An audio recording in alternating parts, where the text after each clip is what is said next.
ಈಗಷ್ಟೇ ನಾವು ಮಾತಾಡ್ತಾ ಇದ್ವಿ ಬಜೆಟ್ ನಲ್ಲಿ ಯಾವ ರೀತಿ ಮುಸ್ಲಿಂ ಓಲೈಕೆ ಆಗಿದೆ ಅನ್ನೋದ್ರ ಬಗ್ಗೆ ಬಿಜೆಪಿ ಅವರು ಆರೋಪ ಮಾಡ್ತಾ ಇದ್ರು ಮತ್ತು ಈ SDPI ನ ಆ ಒಂದು ಬುಕ್ ಅನ್ನ ಕೂಡ ತೋರಿಸ್ತಾ ಇದ್ವಿ. ಇದನ್ನ ಹೊರತುಪಡಿಸಿ ಇನ್ನೊಂದು ರೀತಿಯ ದಾರಿಯಲ್ಲಿ ಮುಸ್ಲಿಮರ ಓಲೈಕೆಗೆ ತುಷ್ಟೀಕರಣಕ್ಕೆ ಹಿಡಿತಾ ಕಾಂಗ್ರೆಸ್ ಸರ್ಕಾರ ಅನ್ನುವಂತಹ ಪ್ರಶ್ನೆ ಇದೆ. ಹಳೆ ಹುಬ್ಬಳ್ಳಿ ಗಲಭೆ ಕೇಸ್ ವಾಪಸ್ ತಗೊಳ್ಳೋಕೆ ಸರ್ಕಾರ ತೀರ್ಮಾನ ಮಾಡಿದೆ. ಈ ಮೂಲಕ ಮತ್ತೆ ಮುಸ್ಲಿಂ ತುಷ್ಟೀಕರಣಕ್ಕೆ ಕಾಂಗ್ರೆಸ್ ಹಿಡಿತ. ಈ ಹಿನ್ನೆಲೆ ಸರ್ಕಾರದ ವಿರುದ್ಧ ತೊಡೆ ತಟ್ಟುವುದಕ್ಕೆ ವಕೀಲರು ಸಿದ್ಧರಾಗಿದ್ದಾರೆ. ತ್ವರಿತಗತಿಯಲ್ಲಿ ಕೇಸ್ ವಾಪಸ್ಗೆ ಸರ್ಕಾರ ಮುಂದಾಗಿದೆ. ಅದರ ಪ್ರಕ್ರಿಯೆಯನ್ನು ಕೂಡ ಕೇವಲ 2.5 ತಿಂಗಳಲ್ಲಿ ಪೂರ್ಣಗೊಳಿಸಿದೆ. ಸೊ ಕ್ಯಾಬಿನೆಟ್ ತೀರ್ಮಾನದಿಂದ ಕೋರ್ಟ್ಗೆ ಅರ್ಜಿ ಸಲ್ಲಿಸೋದು ಒಂದ್ ಕಡೆ ಆದ್ರೆ ಈ ರೀತಿ ಪ್ರಕ್ರಿಯೆನ ಫಟಾಫಟ್ ಅಂತ ಮಾಡಿ ಮುಗಿಸ್ತಾ ಇರೋದು ಹಲವು ಅನುಮಾನಗಳಿಗೆ ಕಾರಣ ಆಗ್ತಾ ಇದೆ. ಇದು ಯಾಕೆ ಅನ್ನುವಂತಹ ಪ್ರಶ್ನೆಯನ್ನ ವಕೀಲರು ಈಗ ಚಾಲೆಂಜ್ ಮಾಡೋದಕ್ಕೆ ರೆಡಿ ಆಗಿದ್ದಾರೆ. ಹಳೆ ಹುಬ್ಬಳ್ಳಿಯ ಗಲಭೆ ಕೇಸ್ ವಾಪಸ್ಗೆ ಈಗ ಅನೇಕರು ಕಿಡಿಕಾರ್ತಾ ಇದ್ದಾರೆ.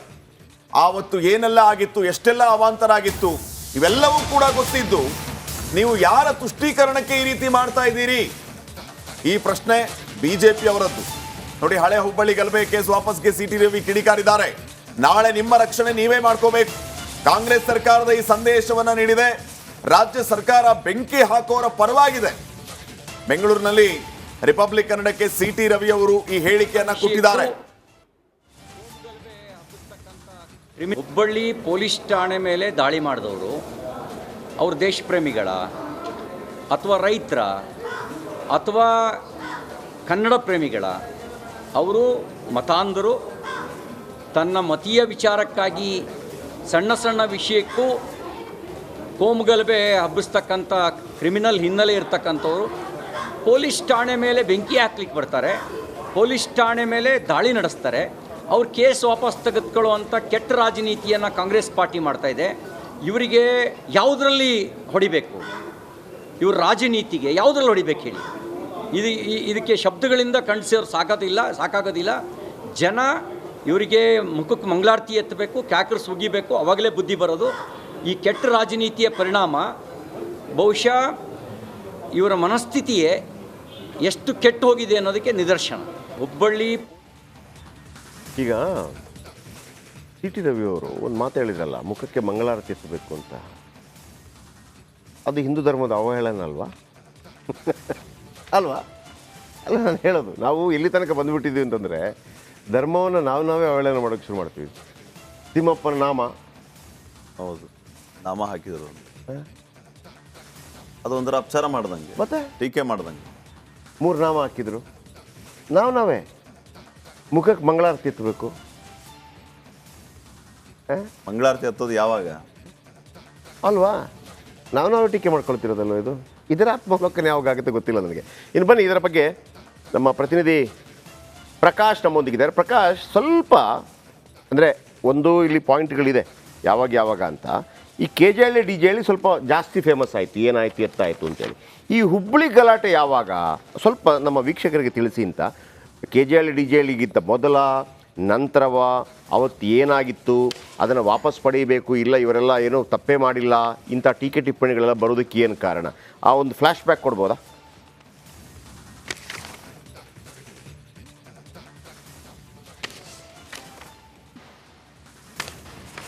ಎಸ್, ಜಯಪ್ರಕಾಶ್ ಶೆಟ್ಟಿ, ಖಂಡಿತವಾಗಿ ಏನಂದರೆ ಕಳೆದ 2022 ಏಪ್ರಿಲ್ 16ರಂದು ನಡೆದಿರ್ತಕ್ಕಂಥ ಈ ವಿಧ್ವಂಸಕ ಕೃತ್ಯ ಏನು ಅಂದರೆ ಹುಬ್ಬಳ್ಳಿಯ ಹಳೆ ಹುಬ್ಬಳ್ಳಿ ಪೊಲೀಸ್ ಠಾಣೆ ಎದುರು ನಡೆದಿರ್ತಕ್ಕಂಥ ಈ ಒಂದು ವಿಧ್ವಂಸಕ ಕೃತ್ಯ ಸಾಕಷ್ಟು ಒಂದು ರಾಜ್ಯ ಅಷ್ಟೇ ಅಲ್ಲದೆ ಇಡೀ ದೇಶದ ಜನರನ್ನೇ ಬೆಚ್ಚಿ ಬೀಳಿಸಿತು ಅಂತಲೇ ಹೇಳ್ಬೋದು. ಯಾಕಂದರೆ ಅವತ್ತು ರಾತ್ರಿ ಏನು ಈ ಹಳೆ ಹುಬ್ಬಳ್ಳಿ ಪೊಲೀಸ್ ಠಾಣೆ ಎದುರು ಏನು ಈ ಸಾವಿರಾರು ಸಂಖ್ಯೆಯಲ್ಲಿ ಏನು ದುಷ್ಕರ್ಮಿಗಳು ಪೊಲೀಸ್ ಠಾಣೆಯನ್ನು ಸುಡಲಿಕ್ಕೆ ಮುಂದಾಗಿದ್ದರು, ಪೊಲೀಸ್ ಜೀಪ್ಗಳನ್ನು ಸುಡಲಿಕ್ಕೆ ಮುಂದಾಗಿದ್ದರು. ಅದೇ ರೀತಿ ಪೊಲೀಸ್ ಸಿಬ್ಬಂದಿಗಳ ಮೇಲೆ ಹಲ್ಲೆ ಕೂಡ ಮಾಡಿದರು. ಈ ಪ್ರಕರಣಕ್ಕೆ ಸಂಬಂಧಪಟ್ಟಂತೆ ಏನು ಪ್ರತ್ಯೇಕವಾಗಿ 12 ಪ್ರಕರಣಗಳು ದಾಖಲಾಗಿದ್ದು, ಈ 12 ಪ್ರಕರಣಗಳಲ್ಲಿ 7 ಪ್ರಕರಣಗಳು ಗಂಭೀರವಾಗಿ ಪ್ರಕರಣಗಳು ದಾಖಲಾಗಿದ್ದು. ಜೊತೆಗೆ ಈ ಒಂದು ಗಂಭೀರವಾದಂಥ ಪ್ರಕರಣಗಳನ್ನು ಈಗಾಗಲೇ ಸರ್ಕಾರ ಹಿಂಪಡೆಯಕ್ಕೆ ಮುಂದಾಗಿದೆ. ಈ 12 ಪ್ರಕರಣಗಳಲ್ಲಿ 7 ಗಂಭೀರವಾದಂಥ ಪ್ರಕರಣಗಳು ಸೇರಿದಂತೆ NIA ಪ್ರಕರಣಗಳನ್ನು ಹಿಂಪಡಿಲಿಕ್ಕೆ ಸರ್ಕಾರ ತರಾತುರಿಯಲ್ಲಿ ಏನು ಮುಂದಾಗಿದೆ. ಈ ಒಂದು ಸರ್ಕಾರದ ನಡೆ ವಿರುದ್ಧ ಸಾಕಷ್ಟು ಒಂದು ಸಾರ್ವಜನಿಕ ವಲಯದಲ್ಲೂ ಕೂಡ ಇರಬಹುದು, ಅದೇ ರೀತಿ ರಾಜಕೀಯ ವಲಯದಲ್ಲೂ ಕೂಡ ಸಾಕಷ್ಟು ಆಕ್ರೋಶ ಮನೆ ಮಾಡಿದೆ ಅಂತ ಹೇಳ್ಬೋದು. ಯಾಕಂದರೆ ಕೇವಲ ಅಕ್ಟೋಬರ್ ಮತ್ತು ಡಿಸೆಂಬರ್ ನಡುವಿನ ಅಂತರದಲ್ಲಿ ಕೇವಲ 2.5 ತಿಂಗಳಲ್ಲಿ ಈ ಒಂದು ಪ್ರಕ್ರಿಯೆಯನ್ನು ಸರ್ಕಾರ ಏನು ನಡೆಸಿರ್ತಕ್ಕಂಥ ಹಿನ್ನೆಲೆಯಲ್ಲಿ ರಾಜಕೀಯ ವಲಯದಲ್ಲಿ ಸಾಕಷ್ಟು ಒಂದು ಆಕ್ರೋಶ ಅಸಮಾಧಾನ ಕೂಡ ಮನೆ ಮಾಡಿರ್ತಕ್ಕಂಥದ್ದು. ಯಾಕಂದರೆ ಪ್ರಮುಖವಾಗಿ ಕಾಂಗ್ರೆಸ್ ಸರ್ಕಾರ ಅಂದರೆ ಕೇವಲ ಮುಸ್ಲಿಮರ ಅಲ್ಪಸಂಖ್ಯಾತರ ತುಷ್ಟೀಕರಣಕ್ಕೆ ಮುಂದಾಗಿದೆ ಅಂತಕ್ಕಂಥ ಏನು ಆಕ್ರೋಶ, ಆರೋಪ, ಟೀಕೆ ಟಿಪ್ಪಣಿಗಳು ಏನು ರಾಜಕೀಯ ವಲಯದಲ್ಲಿ ವ್ಯಕ್ತವಾಗ್ತಿರ್ತಕ್ಕಂಥದ್ದು. ಈ ಹಿನ್ನೆಲೆಯಲ್ಲಿ ಯುವ ವಕೀಲರ ಒಂದು ತಂಡ ಕಳೆದ ಫೆಬ್ರವರಿ 16ರಂದು ಕೋರ್ಟ್ಗೆ ರಿಟ್ ಅರ್ಜಿಯನ್ನು ಸಲ್ಲಿಸಿದೆ. ಯಾಕಂದರೆ ಈ ಸರ್ಕಾರದ ಈ ನಡೆ ಅಂದರೆ ಈ ದೊಂಬಿ ಗಲಭೆ ಪ್ರಕರಣಗಳ ಸಂಬಂಧಪಟ್ಟಂತೆ ಈ ಪ್ರಕರಣಗಳ ವಾಪಸ್ ಪಡೆಯುವಂಥ ಒಂದು ಸರ್ಕಾರದ ನಡೆ ವಿರುದ್ಧ ಇದನ್ನು ಪ್ರಶ್ನಿಸಿ ಗಿರೀಶ್ ಭಾರದ್ವಾಜ್ ಮತ್ತು ಶ್ರೀಧರ್ ಅಂತಕ್ಕಂಥ ವಕೀಲರು ಏನಿದ್ದಾರೆ ಕಳೆದ ಫೆಬ್ರವರಿ 16ರಂದು ಒಂದು ರಿಟ್ ಅರ್ಜಿಯನ್ನು ಸಲ್ಲಿಸಿದ್ದಾರೆ.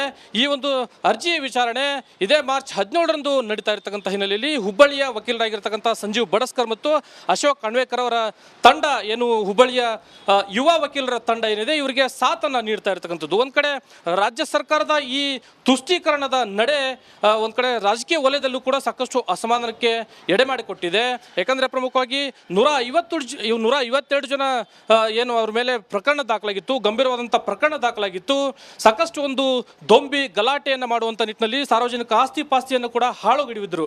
ಈ ಹಿನ್ನೆಲೆಯಲ್ಲಿ ಈ ಗಂಭೀರವಾದಂಥ ಪ್ರಕರಣಗಳನ್ನು ಈಗ ರಾಜ್ಯ ಸರ್ಕಾರ ಹಿಂಪಡೆಯುವಂಥ ಒಂದು ನಡೆ ಎಷ್ಟರ ಮಟ್ಟಿಗೆ ಸರಿ ಅಂತಕ್ಕಂಥದ್ದು ಸಾಕಷ್ಟು ಒಂದು ಅನುಮಾನಕ್ಕೆ ಎಡೆ ಮಾಡಿಕೊಟ್ಟಿರ್ತಕ್ಕಂಥದ್ದು. ಜೊತೆಗೆ ಈ ಸರ್ಕಾರದ ಈ ಒಂದು ನಡೆ ಸಾಕಷ್ಟು ಈಗಷ್ಟೇ ನಾವು ಮಾತಾಡ್ತಾ ಇದ್ವಿ ಬಜೆಟ್ ನಲ್ಲಿ ಯಾವ ರೀತಿ ಮುಸ್ಲಿಂ ಓಲೈಕೆ ಆಗಿದೆ ಅನ್ನೋದ್ರ ಬಗ್ಗೆ ಬಿಜೆಪಿ ಅವರು ಆರೋಪ ಮಾಡ್ತಾ ಇದ್ರು ಮತ್ತು ಈ SDPI ನ ಆ ಒಂದು ಬುಕ್ ಅನ್ನ ಕೂಡ ತೋರಿಸ್ತಾ ಇದ್ವಿ. ಇದನ್ನ ಹೊರತುಪಡಿಸಿ ಇನ್ನೊಂದು ರೀತಿಯ ದಾರಿಯಲ್ಲಿ ಮುಸ್ಲಿಮರ ಓಲೈಕೆಗೆ ತುಷ್ಟೀಕರಣಕ್ಕೆ ಹಿಡಿತಾ ಕಾಂಗ್ರೆಸ್ ಸರ್ಕಾರ ಅಂತ ಪ್ರಶ್ನೆ ಇದೆ. ಹಳೆ ಹುಬ್ಬಳ್ಳಿ ಗಲಭೆ ಕೇಸ್ ವಾಪಸ್ ತಗೊಳ್ಳೋಕೆ ಸರ್ಕಾರ ತೀರ್ಮಾನ ಮಾಡಿದೆ. ಈ ಮೂಲಕ ಮತ್ತೆ ಮುಸ್ಲಿಂ ತುಷ್ಟೀಕರಣಕ್ಕೆ ಕಾಂಗ್ರೆಸ್ ಹಿಡಿತಾ. ಈ ಹಿನ್ನೆಲೆ ಸರ್ಕಾರದ ವಿರುದ್ಧ ತೊಡೆ ತಟ್ಟುವುದಕ್ಕೆ ವಕೀಲರು ಸಿದ್ಧರಾಗಿದ್ದಾರೆ. ತ್ವರಿತಗತಿಯಲ್ಲಿ ಕೇಸ್ ವಾಪಸ್ಗೆ ಸರ್ಕಾರ ಮುಂದಾಗಿದೆ. ಅದರ ಪ್ರಕ್ರಿಯೆಯನ್ನು ಕೂಡ ಕೇವಲ 2.5 ತಿಂಗಳಲ್ಲಿ ಪೂರ್ಣಗೊಳಿಸಿದೆ. ಸೊ ಕ್ಯಾಬಿನೆಟ್ ತೀರ್ಮಾನದಿಂದ ಕೋರ್ಟ್ಗೆ ಅರ್ಜಿ ಸಲ್ಲಿಸೋದು ಒಂದ್ ಕಡೆ ಆದ್ರೆ ಈ ರೀತಿ ಪ್ರಕ್ರಿಯೆನ ಫಟಾಫಟ್ ಅಂತ ಮಾಡಿ ಮುಗಿಸ್ತಾ ಇರೋದು ಹಲವು ಅನುಮಾನಗಳಿಗೆ ಕಾರಣ ಆಗ್ತಾ ಇದೆ. ಇದು ಯಾಕೆ ಅನ್ನುವಂತಹ ಪ್ರಶ್ನೆಯನ್ನ ವಕೀಲರು ಈಗ ಚಾಲೆಂಜ್ ಮಾಡೋದಕ್ಕೆ ರೆಡಿ ಆಗಿದ್ದಾರೆ. ಹಳೆ ಹುಬ್ಬಳ್ಳಿಯ ಗಲಭೆ ಕೇಸ್ ವಾಪಸ್ಗೆ ಈಗ ಅನೇಕರು ಕಿಡಿಕಾರ್ತಾ ಇದ್ದಾರೆ. ಆವತ್ತು ಏನೆಲ್ಲ ಆಗಿತ್ತು, ಎಷ್ಟೆಲ್ಲ ಅವಾಂತರ ಆಗಿತ್ತು, ಇವೆಲ್ಲವೂ ಕೂಡ ಗೊತ್ತಿದ್ದು ನೀವು ಯಾರ ತುಷ್ಟೀಕರಣಕ್ಕೆ ಈ ರೀತಿ ಮಾಡ್ತಾ ಇದ್ದೀರಿ? ಈ ಪ್ರಶ್ನೆ ಬಿಜೆಪಿ ಅವರದ್ದು. ನೋಡಿ, ಹಳೆ ಹುಬ್ಬಳ್ಳಿ ಗಲಭೆ ಕೇಸ್ ವಾಪಸ್ಗೆ CT ರವಿ ಕಿಡಿಕಾರಿದ್ದಾರೆ. ನಾಳೆ ನಿಮ್ಮ ರಕ್ಷಣೆ ನೀವೇ ಮಾಡ್ಕೋಬೇಕು. ಕಾಂಗ್ರೆಸ್ ಸರ್ಕಾರದ ಈ ಸಂದೇಶವನ್ನ ನೀಡಿದೆ. ರಾಜ್ಯ ಸರ್ಕಾರ ಬೆಂಕಿ ಹಾಕೋರ ಪರವಾಗಿದೆ.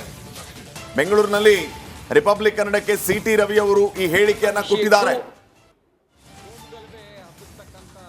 ಹುಬ್ಬಳ್ಳಿ ಪೊಲೀಸ್ ಠಾಣೆ ಮೇಲೆ ದಾಳಿ ಮಾಡಿದವರು ಅವ್ರ ದೇಶ ಪ್ರೇಮಿಗಳ ಅಥವಾ ರೈತರ ಅಥವಾ ಕನ್ನಡ ಪ್ರೇಮಿಗಳ, ಅವರು ಮತಾಂಧರು, ತನ್ನ ಮತೀಯ ವಿಚಾರಕ್ಕಾಗಿ ಸಣ್ಣ ಸಣ್ಣ ವಿಷಯಕ್ಕೂ ಕೋಮುಗಲಭೆ ಹಬ್ಬಿಸ್ತಕ್ಕಂಥ ಕ್ರಿಮಿನಲ್ ಹಿನ್ನೆಲೆ ಇರ್ತಕ್ಕಂಥವ್ರು ಪೊಲೀಸ್ ಠಾಣೆ ಮೇಲೆ ಬೆಂಕಿ ಹಾಕ್ಲಿಕ್ಕೆ ಬರ್ತಾರೆ, ಪೊಲೀಸ್ ಠಾಣೆ ಮೇಲೆ ದಾಳಿ ನಡೆಸ್ತಾರೆ.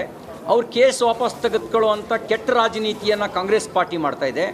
ಇವರಿಗೆ ಯಾವುದರಲ್ಲಿ ಹೊಡಿಬೇಕು? ಇವ್ರ ರಾಜನೀತಿಗೆ ಯಾವುದ್ರಲ್ಲಿ ಹೊಡಿಬೇಕು ಹೇಳಿ? ಇದಕ್ಕೆ ಶಬ್ದಗಳಿಂದ ಖಂಡಿಸೋರು ಸಾಕಾಗೋದಿಲ್ಲ. ಜನ ಇವರಿಗೆ ಮುಖಕ್ಕೆ ಮಂಗಳಾರತಿ ಎತ್ತಬೇಕು, ಕ್ಯಾಕರ್ಸ್ ಉಗಿಬೇಕು, ಅವಾಗಲೇ ಬುದ್ಧಿ ಬರೋದು. ಈ ಕೆಟ್ಟ ರಾಜನೀತಿಯ ಪರಿಣಾಮ ಬಹುಶಃ ಇವರ ಮನಸ್ಥಿತಿಯೇ ಎಷ್ಟು ಕೆಟ್ಟು ಹೋಗಿದೆ ಅನ್ನೋದಕ್ಕೆ ನಿದರ್ಶನ. ಹುಬ್ಬಳ್ಳಿ ಈಗ CT ರವಿ ಅವರು ಒಂದು ಮಾತು ಹೇಳಿದ್ರಲ್ಲ, ಮುಖಕ್ಕೆ ಮಂಗಳಾರತಿ ಎತ್ತಬೇಕು ಅಂತ. ಅದು ಹಿಂದೂ ಧರ್ಮದ ಅವಹೇಳನ ಅಲ್ವಾ? ಅಲ್ವಾ? ಅಲ್ಲ, ನಾನು ಹೇಳೋದು, ನಾವು ಎಲ್ಲಿ ತನಕ ಬಂದುಬಿಟ್ಟಿದ್ದೀವಿ ಅಂತಂದರೆ ಧರ್ಮವನ್ನು ನಾವೇ ಅವಹೇಳನ ಮಾಡೋಕ್ಕೆ ಶುರು ಮಾಡ್ತೀವಿ. ತಿಮ್ಮಪ್ಪನ ನಾಮ, ಹೌದು, ನಾಮ ಹಾಕಿದ್ರು, ಅದೊಂದರ ಅಪಚಾರ ಮಾಡ್ದಂಗೆ, ಮತ್ತೆ ಟೀಕೆ ಮಾಡ್ದಂಗೆ 3 ನಾಮ ಹಾಕಿದ್ರು. ನಾವೇ ಮುಖಕ್ಕೆ ಮಂಗಳಾರತಿ ಎತ್ತಬೇಕು.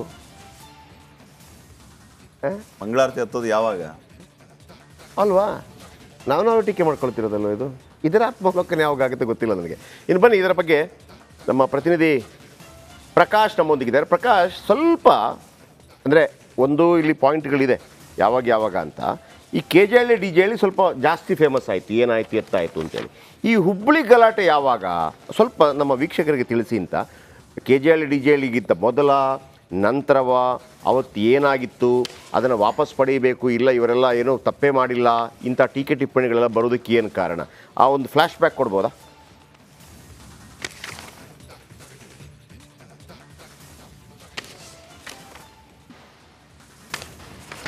ಎಸ್, ಜಯಪ್ರಕಾಶ್ ಶೆಟ್ಟಿ, ಖಂಡಿತವಾಗಿ ಏನಂದರೆ ಕಳೆದ 2022 ಏಪ್ರಿಲ್ 16ರಂದು ನಡೆದಿರ್ತಕ್ಕಂಥ ಈ ವಿಧ್ವಂಸಕ ಕೃತ್ಯ ಏನು ಅಂದರೆ ಹುಬ್ಬಳ್ಳಿಯ ಹಳೆ ಹುಬ್ಬಳ್ಳಿ ಪೊಲೀಸ್ ಠಾಣೆ ಎದುರು ನಡೆದಿರ್ತಕ್ಕಂಥ ಈ ಒಂದು ವಿಧ್ವಂಸಕ ಕೃತ್ಯ ಸಾಕಷ್ಟು ಒಂದು ರಾಜ್ಯ ಅಷ್ಟೇ ಅಲ್ಲದೆ ಇಡೀ ದೇಶದ ಜನರನ್ನೇ ಬೆಚ್ಚಿ ಬೀಳಿಸಿತು ಅಂತಲೇ ಹೇಳ್ಬೋದು. ಯಾಕಂದರೆ ಅವತ್ತು ರಾತ್ರಿ ಏನು ಈ ಹಳೆ ಹುಬ್ಬಳ್ಳಿ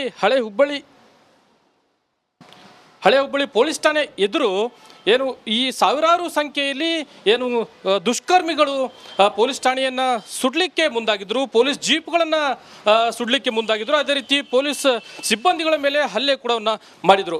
ಈ ಪ್ರಕರಣಕ್ಕೆ ಸಂಬಂಧಪಟ್ಟಂತೆ ಏನು ಪ್ರತ್ಯೇಕವಾಗಿ 12 ಪ್ರಕರಣಗಳು ದಾಖಲಾಗಿದ್ದು, ಈ 12 ಪ್ರಕರಣಗಳಲ್ಲಿ 7 ಪ್ರಕರಣಗಳು ಗಂಭೀರವಾಗಿ ಪ್ರಕರಣಗಳು ದಾಖಲಾಗಿದ್ದು.